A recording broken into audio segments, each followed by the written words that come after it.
Hallelujah. യേശുവേ സ്തോത്രം, യേശുവേ നന്ദി. വിശുദ്ധ യോഹന്നാന്റെ സുവിശേഷം 14-ാം അധ്യായം 14-ാം തിരുലിഖിതം. നിങ്ങൾ എന്നോട് എൻ്റെ നാമത്തിൽ എന്തെങ്കിലും ചോദിച്ചാൽ ഞാനത് ചെയ്തു തരും എന്ന് അരുളി ചെയ്ത യേശുക്രിസ്തുവിൻ്റെ അത്ഭുത നാമത്തിൽ നിങ്ങൾക്കേവർക്കും കൃപയും സമാധാനവും. Price the Lord. ഇന്ന് നാം ചിന്തിക്കുന്ന വിഷയം വിശുദ്ധ യോഹന്നാന്റെ സുവിശേഷം 11-ാം അധ്യായം 40-ാം തിരുലിഖിതം. വിശ്വസിച്ചാൽ നീ ദൈവമഹത്വം ദർശിക്കും എന്ന് ഞാൻ നിന്നോട് പറഞ്ഞിട്ടില്ലേ? ഹല്ലേലൂയ. പ്രിയപ്പെട്ട ദൈവമക്കളെ, അനേക ഇടങ്ങളിൽ ഇതാ ദൈവം തൻ്റെ ആത്മാവിനെ അയച്ച് നമ്മളെ ഒരുമിച്ച് കൂട്ടിയിരിക്കുകയാണ്. 2-3 പേർ എൻ്റെ നാമത്തിൽ ഒരുമിച്ച് കൂടുന്നിടത്ത് അവരുടെ മധ്യേ ഞാനുണ്ടായിരിക്കുമെന്ന് അരുളി ചെയ്ത കർത്താവ് ഈ കൂട്ടായ്മകളിൽ ഇന്നിതാ യേശുവിൻ്റെ നാമമഹത്വത്തിന് വേണ്ടി വലിയ അത്ഭുതങ്ങളും അടയാളങ്ങളും പ്രവർത്തിക്കുകയാണ്. ഒരു വ്യക്തിയുടെ അനുഭവം നിങ്ങളുടെ ശ്രദ്ധയിലേക്ക് കൊണ്ടുവരാം. എൻ്റെ പേര് ബ്രിജിത്ത്. എൻ്റെ കുടുംബത്തിൽ കുറേ കാലങ്ങളായി എലി, പാറ്റ, പല്ലി തുടങ്ങിയ കീടങ്ങളുടെ ശല്യങ്ങളുണ്ടായിരുന്നു. അങ്ങനെ ഇരിക്കുമ്പോഴാണ് ടെലിവിഷനിൽ കൂടി ദൈവവചന ശുശ്രൂഷ സമയത്ത് അനേകം വ്യക്തികൾ അവരുടെ അനുഭവങ്ങൾ സാക്ഷ്യം പറയുന്നത് കേട്ടത്. ഒരു വ്യക്തിയുടെ സാക്ഷ്യം എന്നെ സ്പർശിച്ചു. അവരുടെ വീട്ടിൽ കറുത്ത വണ്ടിൻ്റെ ശല്യം കൊണ്ട് അവർ പൊറുതിമുട്ടിയിരിക്കുകയായിരുന്നുവെന്നും, എന്നാൽ ടെലിവിഷനിൽ ദൈവവചനം കേട്ട് പ്രാർത്ഥിച്ചപ്പോൾ ടീമിനോട് ചേർന്ന് പ്രാർത്ഥിച്ച സമയത്ത് കർത്താവ് അത്ഭുതം ചെയ്ത് പിന്നെ ആ വണ്ട് ഒരിക്കലും അവരുടെ കുടുംബത്തിൽ കാണപ്പെട്ടിട്ടില്ലെന്നും ഉള്ള സാക്ഷ്യം എന്നെ സ്പർശിച്ചു. അപ്പോൾ എനിക്ക് വലിയ അത്ഭുതം തോന്നി. എൻ്റെ വീട്ടിലെ ശല്യവും ഇതുപോലെ പ്രാർത്ഥിച്ചാൽ മാറും എന്നെനിക്കൊരു ബോധ്യം കിട്ടി. ഞാനും അന്ന് ടെലിവിഷൻ ശുശ്രൂഷയുടെ സമയത്ത് ടീമിനോട് ചേർന്ന് കരഞ്ഞ് പ്രാർത്ഥിച്ചു. അത്ഭുതമെന്ന് പറയട്ടെ, എലിയെയും പല്ലിയെയും പാറ്റയെയും എല്ലാം കർത്താവ് എൻ്റെ ഭവനത്തിൽ നാട്ടിപ്പായിച്ചു. ഇപ്പോൾ എൻ്റെ ഭവനം സ്വസ്ഥമായ ഒരു ഭവനമാണ്. Price the Lord. എൻ്റെ ഭർത്താവിന് ഒരു വിശ്വാസമില്ലായിരുന്നു, ഇപ്പോൾ കർത്താവ് അനുഗ്രഹിച്ച്. പ്രിയപ്പെട്ട സഹോദരങ്ങളെ, ഇതിനെക്കുറിച്ച് ദൈവവചനം വളരെ വ്യക്തമായി വിശുദ്ധ ലിഖിതങ്ങളിൽ നമുക്ക് പഠിപ്പിച്ചു തന്നിട്ടുണ്ട്. ഞാൻ നിങ്ങളുടെ ഇടയിൽ നിന്ന് കാട്ടുമൃഗങ്ങളെ, ക്ഷുദ്രകീടങ്ങളെ ആട്ടിപ്പായിക്കും. ലേവ്യരുടെ പുസ്തകത്തിൽ 26-ാം അധ്യായം 6 മുതൽ തിരുലിഖിതങ്ങൾ. കർത്താവ് നമുക്ക് ദോഷകരമായ തിന്മകളെ ആട്ടിപ്പായിക്കുന്ന കർത്താവാണ്. ഹല്ലേലൂയ. ഈ നിമിഷങ്ങളിൽ നമുക്ക് പ്രാർത്ഥിക്കാം, കണ്ണുകൾ അടയ്ക്കാം, 2 കരങ്ങളും തുറന്നു പിടിക്കാം. ഇതാ ദൈവം പരിശുദ്ധാത്മാവിലൂടെ നമ്മെ സ്പർശിക്കുകയാണ്.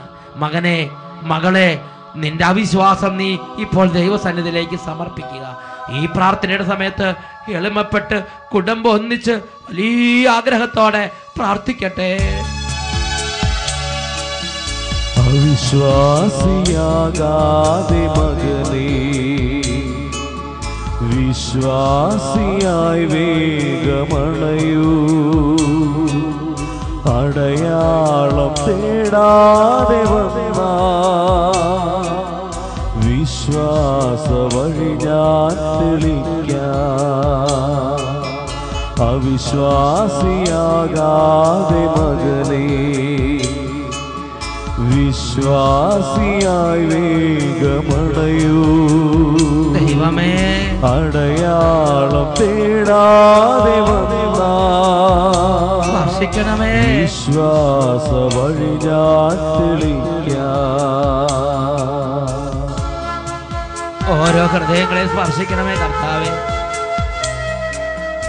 വിശ്വാസത്തിന്റെ വഴികളിലൂടെ നടക്കാൻ അനുഗ്രഹിക്കണമേ കർത്താവേ. കാണപ്പെടാത്തവ കൺമുമ്പിലെന്നപോ വിശ്വാസ ദൃഷ്ടിയാൽ കാണാം. കാണപ്പെടാത്തവ കൺമുമ്പിലെന്നപോ വിശ്വാസ ദൃഷ്ടിയാൽ കാണാം. പ്രത്യാശയോടെ കാത്തിരുന്നീടുകിൽ ഉത്തരം നൽകിടും ദൈവം. പ്രത്യാശയോടെ കാത്തിരുന്നി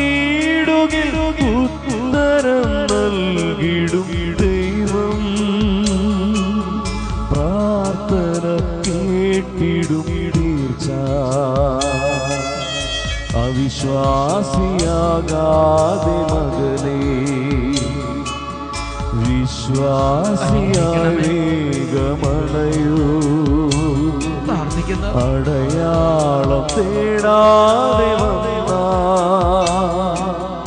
വിശ്വാസ വഴി ഞാൻ തെളിക്കാം.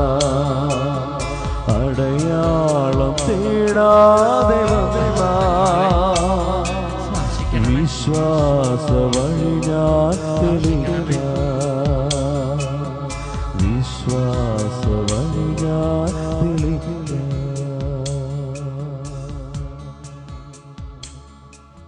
പിതാവായ ദൈവമേ, ഇപ്പോൾ ഈ പ്രാർത്ഥനയിൽ പങ്കുചേർന്നുകൊണ്ടിരിക്കുന്ന ഓരോ മകനെയും മകളെയും സ്പർശിക്കണമേ.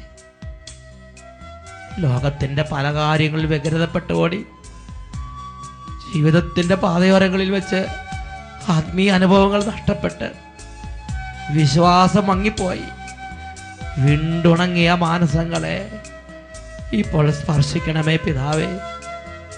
വിശ്വാസം കൊണ്ട് അഭിഷേകം ചെയ്യണമേ. കുഞ്ഞുങ്ങളെ സ്പർശിക്കണമേ. യുവതീവാക്കന്മാരെ അഭിഷേകം ചെയ്യണമേ. ബാലികാബാലന്മാർക്ക് ഹൃദയത്തോടെ നൽകണമേ. സ്പർശിക്കണമേ പിതാവേ. തൊട്ടനുഗ്രഹിക്കണമേ അപ്പ. അപ്പ പ്രാർത്ഥിക്കുന്നു, ഇപ്പോൾ തൊട്ടനുഗ്രഹിക്കണമേ. Hallelujah, hallelujah, hallelujah, hallelujah. യേശുവേ ആരാധന, ആരാധന. ഹല്ലേലൂയ. പ്രിയപ്പെട്ട ദൈവമക്കളെ, സഹിയോൻ ധ്യാന കേന്ദ്രത്തിൻ്റെ തുടക്കകാലം തൊട്ട് കർത്താവ് സഹിയോൻ ധ്യാന കേന്ദ്രത്തിന് വെളിപ്പെടുത്തി നൽകിയിട്ടുള്ള ഒരു അടിസ്ഥാന വചനമാണ് യോഹന്നാൻ്റെ സുവിശേഷം 11-ാം അധ്യായം 40-ാം തിരുലിഖിതം. യേശു അവളോട് ചോദിച്ച്, വിശ്വസിച്ചാൽ നീ ദൈവമഹത്വം ദർശിക്കും എന്ന് ഞാൻ നിന്നോട് പറഞ്ഞിട്ടില്ലേ? Praise the Lord, hallelujah. Sehion ധ്യാന കേന്ദ്രത്തിൽ എങ്ങനെയാണ് ഇതെല്ലാം കൂടി ഇങ്ങനെ ആക്കിയെടുത്തത് എന്നതിനെക്കുറിച്ച് അറിയാൻ പല ആളുകളും പല സ്ഥലത്ത് വെച്ചും എന്നോട് പല ചോദ്യങ്ങളും ചോദിച്ചിട്ടുണ്ട്. എല്ലാവരോടുമായി എനിക്ക് പറയാനുള്ള ഉത്തരമാണ് യോഹന്നാൻ്റെ സുവിശേഷം 11-ാം അധ്യായം 40-ാം തിരുലിഖിതം. യേശു അവളോട് ചോദിച്ച്, വിശ്വസിച്ചാൽ നീ ദൈവമഹത്വം ദർശിക്കും എന്ന് ഞാൻ നിന്നോട് പറഞ്ഞിട്ടില്ലേ? സഹിയോൻ്റെ ശുശ്രൂഷകളുടെ ആദ്യ കാലഘട്ടങ്ങളിൽ ഓരോ ധ്യാനത്തിന് 5 പേര്, 12 പേര്, 13 പേര്, 15 പേര് ഇത്ര ആളുകളെ വരുമായിരുന്നുള്ളൂ. ഒരു ഏകദിന ധ്യാനത്തിന് മാക്സിമം പോയാൽ 28 പേര്, 35 പേര്, ഏറ്റവും കൂടിയ 40 പേര്. ഒരു സ്തോത്രക്കാഴ്ച എടുത്താൽ മാക്സിമം പോയി 25 രൂപ. ഇതൊക്കെയായിരുന്നു സഹിയോൻ ധ്യാന കേന്ദ്രത്തിൻ്റെ ശുശ്രൂഷയുടെ ആദ്യ കാലഘട്ടങ്ങളിൽ കുറച്ച് വർഷങ്ങളോളമുള്ള അച്ഛൻ്റെ അനുഭവം. ഈ ശുശ്രൂഷ എങ്ങനെ അഭിവൃദ്ധി പ്രാപിക്കും, എങ്ങനെ ഈ അട്ടപ്പാടി ശുശ്രൂഷ ശക്തി പ്രാപിക്കും, ഇതിനെക്കുറിച്ച് ദൈവത്തോട് ഇങ്ങനെ അന്വേഷിക്കുക, പ്രാർത്ഥിക്കുക, ടീം കൂടി പ്രാർത്ഥിക്കുക, ഇങ്ങനെ ഒരുപാട് ചെയ്തുകൊണ്ടിരിക്കുകയാണ്. അപ്പോഴാണ് ദൈവമായ കർത്താവ് പറഞ്ഞത്, നീ എൻ്റെ മഹത്വം ദർശിക്കാൻ ആഗ്രഹിക്കുന്നുവോ? നീ എൻ്റെ മഹത്വം ദർശിക്കാൻ ആഗ്രഹിക്കണമെങ്കിൽ നീ വിശ്വസിക്കണം. ഞാൻ പറഞ്ഞു, കർത്താവ് എനിക്ക് നല്ല വിശ്വാസമാണ്, ദൈവത്തിലും വിശ്വാസമുണ്ട്, യേശുവിലും വിശ്വാസമുണ്ട്, എല്ലാത്തിലും എനിക്ക് വിശ്വാസമുണ്ട്. കർത്താവ് പറഞ്ഞു, പോരാ, അതല്ല ഞാൻ ഉദ്ദേശിച്ചത്. ദൈവത്തിലുള്ള വിശ്വാസം അല്ല ഞാൻ ഉദ്ദേശിക്കുന്നത്. നിൻ്റെ വിശ്വാസത്തിൻ്റെ അതിർവരമ്പുകളെ നീ വലുതാക്കി നീ വിശ്വാസ ദൃഷ്ടി കൊണ്ട് കാണണം. കാണുന്നതെല്ലാം ഞാൻ നിനക്ക് ഏൽപ്പിച്ചു തരും. ഹല്ലേലൂയ. അന്ന് പ്രാർത്ഥിച്ചു, ദൈവമേ ഒരു 100-500 പേരെ ഞങ്ങളുടെ ധ്യാന കേന്ദ്രത്തിലേക്ക് ഏകദിന ധ്യാനത്തിന് കൊണ്ടുവരണമേ. കർത്താവ് ഒരു 500 പേരെ കൊണ്ടുവന്നു. വീണ്ടും പ്രാർത്ഥിച്ചു, 1000 പേരെ കൊണ്ടുവരണമേ. ഇതാ 1000 പേരെ കൊണ്ടുവന്നു. പിന്നെ അന്നത്തെ കാലത്ത് മാക്സിമം പ്രാർത്ഥിക്കാൻ നമ്പർ 2000 പേര്. ഉടനെ വിശ്വാസത്തിന് ആ ഒരു റേഞ്ച് അങ്ങ് വർദ്ധിപ്പിച്ചിട്ട് 2000 പേരെ വിശ്വാസ ദൃഷ്ടി കൊണ്ട് കണ്ട് 2000 പേരെ തരണേന്ന് പറഞ്ഞ് പ്രാർത്ഥിച്ചു. അപ്പോൾ 2000 പേരെ കർത്താവ് കൊണ്ടുവരാൻ തുടങ്ങി. അപ്പം മാക്സിമം 10000 പേരെന്ന് പറഞ്ഞാൽ അന്ന് ഒരിക്കലും ചിന്തിക്കാൻ അത്രയും വലിയ ഹ്യൂജ് നമ്പറാണ് അന്ന് ഞങ്ങൾക്ക് 10000. അതുകൊണ്ട് പറഞ്ഞ് 10000 പേരെ കൊണ്ടുവരണേന്ന് പറഞ്ഞ് പ്രാർത്ഥിച്ചു. പ്രിയപ്പെട്ട സഹോദരങ്ങളെ, എങ്ങനെ അത് സംഭവിച്ചത് എനിക്കറിയാൻ പാടില്ല. എന്തായാലും കുറച്ച് കാലം കഴിഞ്ഞ് നോക്കുമ്പോൾ ഇവിടെ ഒരു 1 ഡേ പ്രോഗ്രാമിന് 10000-ഓളം പേര് തടിച്ചു കൂടുന്ന രംഗമാണ് കാണാൻ സാധിച്ചത്. പ്രിയപ്പെട്ട സഹോദരങ്ങളെ, ഞാനൊരു കാര്യം മനസ്സിലാക്കി. വിശ്വാസ ദൃഷ്ടി കൊണ്ട് കണ്ട് എന്തു പറയണോ അത് അതുപോലെ സംഭവിക്കും. വിശ്വാസ ദൃഷ്ടിക്ക്, വിശ്വാസത്തിൻ്റെ കാഴ്ചപ്പാടിന്, വിശ്വാസത്തിൻ്റെ ആ ജീവിതത്തിന് വലിയ ശക്തിയുണ്ട്. ദൈവമഹത്വം ഇന്ന് അനേകം ദൈവമക്കൾ ദർശിക്കാതെ ഇരിക്കുന്നതിൻ്റെ ഒരു കാരണം അവർക്ക് അത്ഭുതങ്ങൾ ചെയ്യുന്ന ഈ വിശ്വാസത്തെക്കുറിച്ചുള്ള കാഴ്ചപ്പാട് ആരും പകർന്നു കൊടുത്തിട്ടില്ല എന്നുള്ളതാണ്. Price the Lord. ഇതിനെക്കുറിച്ച് എനിക്ക് ആദ്യത്തെ ഉൾക്കാഴ്ച കിട്ടിയത് ഗലാത്യ ലേഖനത്തിൽ 3-ാം അധ്യായത്തിൽ 9-ാം വാക്യമാണ്. വിശ്വാസമുള്ളവർ വിശ്വാസിയായ അബ്രാഹത്തോടൊത്ത് അനുഗ്രഹം പ്രാപിക്കുന്നു. ഒന്ന് ഓർക്കാമോ? വിശ്വാസമുള്ളവർ വിശ്വാസിയായ അബ്രാഹത്തോടൊത്ത് അനുഗ്രഹം പ്രാപിക്കുന്നു. ഉടനെ അബ്രാഹത്തിൻ്റെ വിശ്വാസം എന്താണ് എന്നായി എൻ്റെ അന്വേഷണം. അപ്പോഴാണ് റോമാലേഖനത്തിൽ 4-ാം അധ്യായം 18 മുതൽ 22 വരെയുള്ള വാക്യങ്ങൾ, താൻ അനേകം ജനതകളുടെ പിതാവാകും എന്ന് പ്രതീക്ഷയ്ക്ക് യാതൊരു സാധ്യത ഇല്ലാതിരുന്നിട്ടും പ്രതീക്ഷയോടെ അവൻ വിശ്വസിച്ച് 100 വയസ്സായ തൻ്റെ ശരീരം മൃതപ്രായമായിരിക്കുന്നുവെന്നും സാറായുടെ ഉദരം വന്ധ്യമാണെന്നും അറിയാമായിരുന്നിട്ടും അവൻ്റെ വിശ്വാസം ദുർബലമായില്ല. വിശ്വാസം ഇല്ലാത്തവനെ പോലെ ദൈവത്തിൻ്റെ വാഗ്ദാനത്തിനെതിരായി